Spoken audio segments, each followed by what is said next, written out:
সুমন ভাইয়ের বাসায় গেলাম। সুমন ভাইয়ের বাসায় যে সেখানেও আমরা অসীম ইফতেখার। আজকে গভীরভাবে আমি স্মরণ করি আমাদের আরেক সহযোদ্ধা ইভানকে। সেই ইভান একদিন আমাদের সেই সুমন ভাইদের বাসায় যে বলতেছে, তোরা কি করতেছিস, একটা ফ্যামিলির বাসায় এইভাবে তোরা ঘরে আছিস? তা আমরা এটাকে একটু লজ্জাও পাইছি সুমন ভাইয়ের প্রতি। তার বাচ্চা কাচ্চা নিয়ে ফ্যামিলি নিয়ে সে আসে, আমরা সেখানে খাচ্ছি, আমরা বই নিয়ে কাজ করতেছি। সেখান থেকে ইভান আমাদেরকে নিয়ে আসলো মিরপুরে 6 নম্বর একটা বাসা করে দেয় আমাদেরকে। সেখানে আমাদের আসবাবপত্র দেয়, টেবিল দেয়, খাট দেয়। তারপরে আমি আর রাজন এবং রাজনের ওয়াইফ দেয়া আমরা 3 জনের একটা সংসার করি। সেই সংসারে আমরা ফ্যান কিনে এই করে করে আমরা এইভাবে আমরা বইটা আসলে দাঁড় করাইছি। এখন বই তো পাণ্ডুলিপি হয়ে গেছে। সেই পাণ্ডুলিপি যখন আমরা প্রকাশ করতে যাব, আমি মনে একটু সময় বেশি নিয়ে ফেলতেছি। সেই পাণ্ডুলিপি যখন আমরা ছাপাবো, আমি অনুরোধ করব পেছনে দয়া করে সাংবাদিক ভাইরা একটু যদি নীরব থাকেন, তাহলে আমাদের এই যে গুরুত্বপূর্ণ প্রোগ্রামটা, এটা একটা গাম্ভীর্য আছে। প্লিজ আমি অনুরোধ করবো দয়া করে কথা বলবেন না। পাণ্ডুলিপি নিয়ে যখন আমরা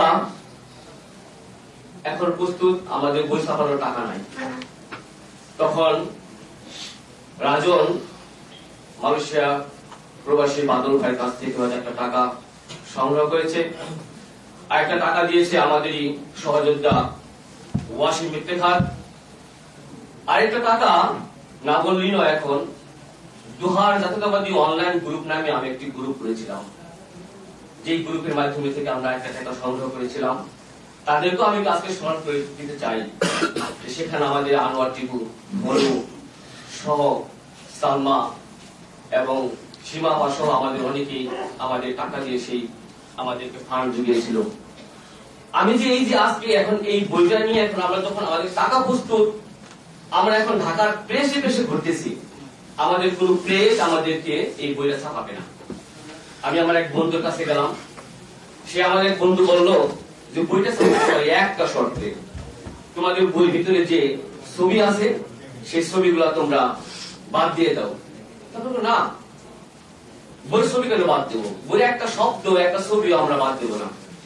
তখন আমরা চলে গেলাম সিলেটে যে আমরা যখন বই ছাপাই নিয়ে আসতেছিলাম, সেই বই আনার পথেই রাজন অ্যারেস্ট হয়, রাজন গুম হয়ে যায়, ইভান গুম হয়ে যায়, সুমন ভাই গুম হয়ে যায়, অসীম পালায়ও বাঁচতে পারেনি, গুম হয়ে যায়। এমন একটা অবস্থায় ওদের যখন খুঁজে পাওয়া যাচ্ছে না, ওরা তো অ্যারেস্ট হয়ে গেছে, কিন্তু আমার কি হবে? তাহলে ওরা মারা গেল, ওরা কি হারাই গেল?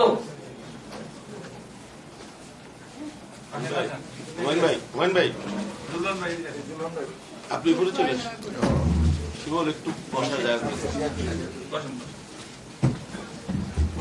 তখন আমার ভিতরে কন্টিনিউ করো, আরেকটু সংক্ষেপ করো।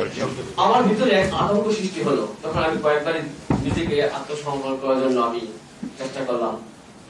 এটা তো গেল আমাদের প্রথম বইয়ের যে ছাপাটা। দ্বিতীয় বইয়ের যে ছাপাটা হলো, সেটা কাজল ভাই তার বক্তব্যে বলবেন ইনশাআল্লাহ, আর আমার পূর্বপরি বক্তারা তাই বলে গেল। তো আমি আসলে জানি না আমাদের যে অন্যান্য ভাইরা আসলে বইয়ের এই মূরত অনুষ্ঠানের মধ্যে দিয়ে তাদের প্রাপ্তিটা কি, তারা আসলে কি পেতে চায়। কিন্তু আমি এখানে জাতীয়হীন কণ্ঠে বলতে চাই যে আমার প্রাপ্তি হয়ে গেছে।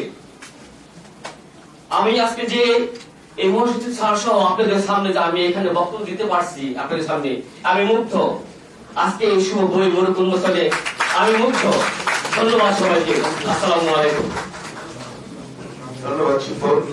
এই পর্যায়ে আমি কথা বলবার জন্য অনুরোধ করছি আমাদের জেড ফোর্সের পুরনো আমাদের সহকর্মী, আমাদের অনলাইনে দীর্ঘদিনের পরিচিত মুখ। আসলে এটা এমন একটা মাধ্যম যে দূরে থেকেও কাছে থাকা যায়। কিন্তু আসলে ঠাকুরগাঁয়ে থাকে আমাদের কাজল রহমান, কিন্তু সবসময় আমাদের সাথে আছে এবং পরস্পরের সাথে একটা যোগসূত্র স্থাপনের জন্য সবসময় কাজ করে। সে যুবদলের একজন নেতা, ঠাকুরগাঁও জেলার, এবং আমাদের অনলাইনে দীর্ঘদিনের আমাদের সহকর্মী তাজুর রহমান, এবং এই প্রকাশের সাথে এই অনুষ্ঠানের সাথে করবার জন্য যার প্রচেষ্টা সবসময় আমরা স্মরণ করব, তাকে কিছু বলবার জন্য অনুরোধ করছি। ধন্যবাদ বলবেন।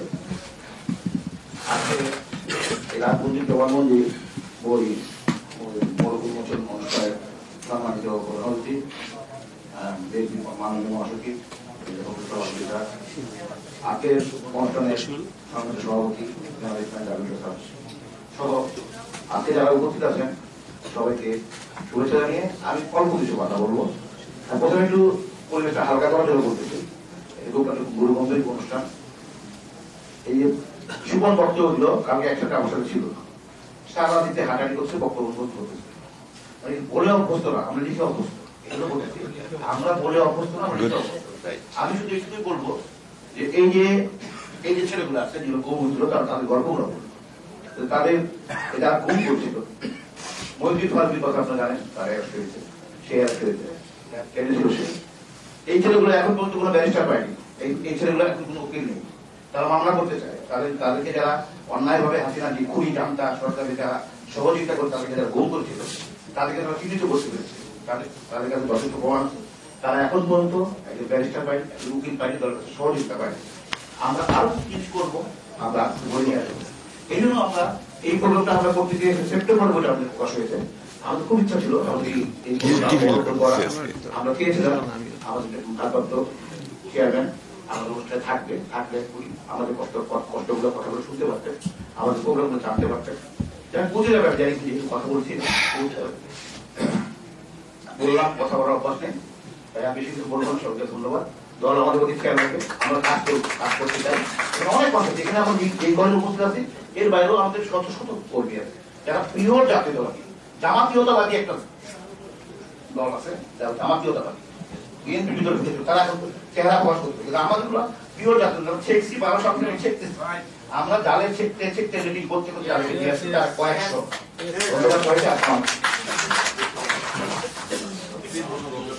হ্যাঁ, তাজুল খুব চমৎকার করে একটা কথা বলছে যে এই যে যারা কথা বলছে এক একজনের আসলে এক এক রকমের বৈশিষ্ট্য। অনেকে পড়াশোনা আছে, জানে, লিখতে পারে, কিন্তু বলতে পারে না। আমাদের অনলাইনের ক্ষেত্রেও তাই। এখানে অনেকে কেউ আছে, অনেকেই না, অনেকে দেশের বাইরে আছে। যেমন আমরা এই লড়াইয়ে জাতীয়তাবাদী দল বা বাম ঘরানার বা জামাত ইসলাম নানান শ্রেণী পেশার মানুষ একত্রিত হয়েছিলাম। এখন আমাদের কাছে স্পষ্ট হচ্ছে আসলে কে আমাদের বন্ধু, কে প্রকৃত জাতীয়তাবাদী, কে দেশপ্রেমী। আমরা এই জিনিসগুলো এখন আমরা উপলব্ধি করছি। ফ্যাসিবাদ বিরোধী আন্দোলনে অনেক শ্রেণী পেশা, অনেক রকমের আদর্শের মানুষ এক হয়েছিল, এটা সত্য। কিন্তু এখন আমরা স্পষ্ট হচ্ছি যে আসলে কে আমাদের প্রকৃত শুভাকাঙ্ক্ষী জাতীয়তাবাদী দলে। তো যাই হোক, আমি এখন কথা বলবার জন্য অনুরোধ করছি একজন বাংলাদেশের একজন উদীয়মান কৃষি বিজ্ঞানী, যিনি আমাদের একজন উদীয়মান কৃষি বিজ্ঞানী, যিনি বাংলাদেশের কৃষি সেক্টরে বয়স কম হলেও গুরুত্বপূর্ণ ভূমিকা রাখছেন এবং একটি মাল্টিন্যাশনাল কৃষিভিত্তিক কোম্পানির গুরুত্বপূর্ণ দায়িত্বে কাজ করছেন। এবং তিনিও ঘুমের শিকার হয়েছিলেন। প্রথমে অপরাধী মনে, তারপরে গ্রেফতার করা হয়। আমি যখন জেলখানায় যাই, আমি জেলখানায় যাওয়ার পরে আমি এদের একটা দুর্বিষ অবস্থা দেখেছিলাম, একটা ভয়ে আতঙ্কে, প্রত্যেকে একটা ট্রমাটাইজড অবস্থার মধ্যে ছিল। ওকে পায়ের নখগুলো উপরে ফেলেছি, ভয়ঙ্কর একটা ব্যাপার। ও যখন বর্ণনা করছিল আমরা নিজেরাই একটা আতঙ্কিত করে কাঁদছিল, এবং তখনও আসলে তাদের মধ্যে আতঙ্কটা যায়নি। আমি যে অবস্থা দেখলাম, একজন কৃষি বিজ্ঞানী, মেধাবী কৃষি বিজ্ঞানী, তার একাডেমিক রেজাল্ট অত্যন্ত চমৎকার, দেশের বাইরে তার কাজ করবার অনেক সুযোগ ছিল, সেটা না করে তিনি দেশে থেকেছেন এবং দলের পক্ষে শুধুমাত্র একটি লেখালেখির কারণে এই ধরনের নিপীড়ন দুনিয়ার কোনো ইতিহাসে আছে কিনা আমি জানি না। তো যাই হোক,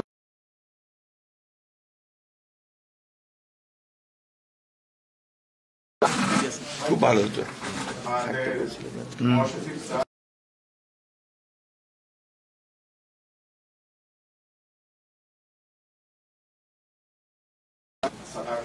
যারা আছে তাদের সবাইকে আমার নিবেদন, আমরা অনলাইনে অনেক লেখালেখি করছি, অনেক কিছু করছি, কিন্তু আমরা যেই প্ল্যাটফর্মগুলি আমাদের এখন অনেক বিভক্তি, অনেক ভিন্ন ভিন্ন ইয়ার ফলে আমরা পরিষ্কার হচ্ছি যে আসলে আমাদের কারা রিয়েল জাতীয়তাবাদী। তো এই জাতীয়বাদী যে প্ল্যাটফর্মটা আছে, আমাদের ওয়াসিম বলে গেছে যে আমাদেরকে আসলে এখন দল থেকে একটা সাপোর্ট দিতে হবে। সামনে আমাদের একটা বড় দুর্দিনের একটা সময় আসতেছে।